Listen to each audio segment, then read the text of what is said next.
কসরের নামাজ নিয়ে প্রায় বিড়ম্বনায় পড়তে হয়, অনুগ্রহ করে এরপরে বিস্তারিত বলবেন। কসরের নামাজ নিয়ে আসলেই অনেক ভাইরা বেশ বিপাকে পড়ে, অনেক বোনরাও বিপাকে পড়ে। কোথায় কসর পড়ব?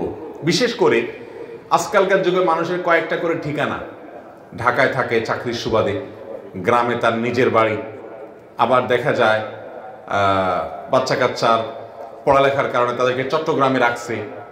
এরকম কয়েকটা ঠিকানা হয় কি হয় না? কোথায় পুরো নামাজ পড়বে আর কোথায় কসর করবে? মহিলাদের জন্য একটা বড় ঝামেলার জায়গা যে বাপের বাড়ি তো নিজের বাড়ি ছিল এক সময়, এখন সে বাপের বাড়িতে বেড়াতে গেলে সেটা সফরোদ্দূরত্ব হলে সেখানে কসর পড়বে না পুরো নামাজ পড়বে। জামাইয়ের শ্বশুর বাড়িতে গেলে জামাই আদর পায়, সেখানে গিয়ে কসর করবে না পুরো পড়বে। এরকম অনেকগুলো প্রশ্ন আসে। এই সব প্রশ্নের একটা মৌলিক উত্তর দিয়ে রাখি, সেটা হলো মানুষের দুই ধরনের বাড়ি আছে। কয় ধরনের বাড়ি আছে? দুই ধরনের ঠিকানা হয় মানুষের। একটাকে বলা হয় ওয়াতনে আসলি, আর একটাকে বলা হয় ওয়াতনে ইকামা। ওয়াতনে আসলি মানে হলো মূল ঠিকানা, মূল বাড়ি।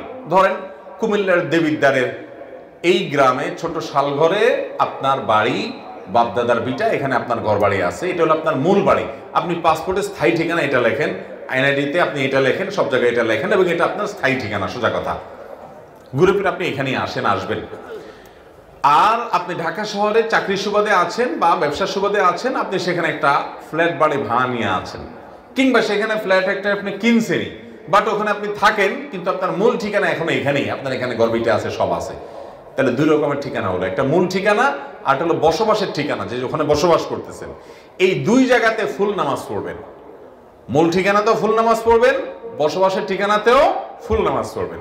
একজন সৌদি আরবে থাকেন, কাতারে থাকেন, দুবাইতে থাকেন, পৃথিবীর কোনো দেশে থাকেন, চাকরির সুবাদে গেছেন, সেখানে কাজ করেন, তো সেখানে আপনার একটা থাকার রুম আছে, কক্ষ আছে, আপনি সেখানে আসেন, সেটা আপনার বসবাসের ঠিকানা, ওয়াতনে ইকামা। ওখানে আপনি পুরো নামাজ পড়বেন, কারণ সেখানে আপনি মুসাফির না, আপনি সেখানে বসবাস করতেছেন রীতিমতো এখন। আবার যখন দেশে আসবেন, নিজের বাড়িতে, গ্রামে ছুটিতে আসছেন, তারপরও আপনি সেখানে পুরো নামাজ পড়বেন আপনার গ্রামে আসলে, কারণ এটা আপনার মূল ঠিকানা। কারণ মানুষের মূল ঠিকানা, বসবাসের ঠিকানা, এই দুই জায়গায় কি করতে হয়? পুরো নামাজ পড়তে হয়। বসবাসের ঠিকানাও না, মূল ঠিকানাও না, এরকম যদি হয় সেখানে কসর আপনি পড়বেন, যদি সফরের দূরত্ব হয়। এখন অনেকের আছে দুইটা তিনটা করে ঠিকানা। যেমন বললাম, ঢাকায় চাকরি করেন, সেজন্য আপনি মেসে থাকেন, ওটা আপনার একটা ঠিকানা, সেখানে দীর্ঘদিন আপনি বসবাসই করতেছেন রীতিমতো। তাহলে সেখানে আপনি বসবাস করেন, যেহেতু আপনার একটা রুম আছে ভাড়া নেওয়া, আপনি সেটা মাসে মাসে ভাড়া দেন, থাকেন, তার থাকার জায়গা আছে, ওখানে পুরো নামাজ পড়বেন। আবার গ্রামের বাড়িতে আপনার মূল ঠিকানা, সেখানে আপনি পুরো নামাজ পড়বেন। আবার আপনার স্ত্রী, সন্তান, পরিবার চট্টগ্রামে থাকে, আপনি তাদের কাছে বেড়াতে যান, কিন্তু আপনার ফ্যামিলি সেখানে থাকে, তারা পড়াশোনার জন্য হয়তো থাকে, কথার কথা, বা অন্য কোনো কাজে থাকে, তারা ওখানে বসবাস করে রীতিমতো নিয়মিত, তাহলে সেখানে আপনি পুরো নামাজ পড়বেন। একটা মানুষের মূল ঠিকানা বা বসবাসের ঠিকানা একাধিক বসবাসের ঠিকানা হতে পারে, সে এখানে কিছুদিন বসবাস করে, ওখানে একদিন বসবাস করে, সব জায়গায় পুরো নামাজ সে পড়বে। কথা কি বুঝাতে পারছি? তাহলে মূল ঠিকানা, বসবাসের ঠিকানা। বসবাসের ঠিকানা মানে আপনি কোথাও চাকরি সুবাদে গেছেন, সেখানে ভাড়া নিচ্ছেন একটা রুম, একটা ফ্ল্যাট, আপনি সেখানে থাকেন সব সময়, এটা বসবাসের ঠিকানা, এখানে পুরো নামাজ হবে। আর মূল ঠিকানা যে, সেখানে পুরো নামাজ হবে। মূল ঠিকানা যদি পরিবর্তন হয়, অনেকে গ্রাম থেকে ঢাকা শহর গিয়া জমি কিনে, বাড়ি করে, ফ্ল্যাট করে, ওইটাকে স্থায়ী ঠিকানা হিসাবে কাগজে কলমে, পেপারে, আপনার পাসপোর্টে, এনআইডিতে সবকিছুতে দিয়ে দেন।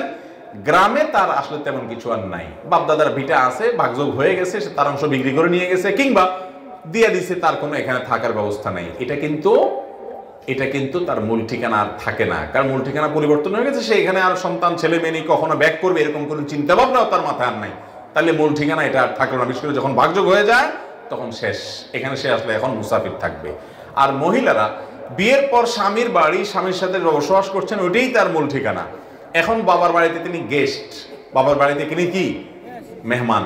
এই জন্য মহিলারা বাবার বাড়ি যদি সফরের দূরত্বে হয় আর 2-4 দিনের জন্য মেহমান হিসেবে বেড়াতে যায়, তিনি সেখানে কসরের নামাজ পড়বেন। যদি এমন হয় কোনো মহিলার বাবার বাড়িতে তার থাকার ঠিকানা আছে, তার থাকার কক্ষ আছে, এবং তার রুম আছে, এবং কি অনেকে আছে ঘর জামাই থাকে, বাচ্চাকে যেন সেখানে থাকে, তাহলে তিনি সেখানকার বসত বাড়ি, এটাও তার একটা ঠিকানা, সেই হিসাবে তিনি পুরো নামাজ পড়বেন। বাকি বাংলাদেশের 99% মহিলাদের এরকম না, বরং বাবার বাড়িতে তিনি ভাইদের মেহমান হয়ে, মা বাবার কাছে মেহমান হয়ে যান, এই অবস্থায় তিনি সেখানে কসরের নামাজ পড়বেন, পুরো নামাজ পড়বেন না। কথা কি বুঝাতে পারছি? আর অনেক প্রশ্ন থাকতে পারে, আমি মৌলিক শুধু চিত্রটা তুলে ধরার চেষ্টা করলাম।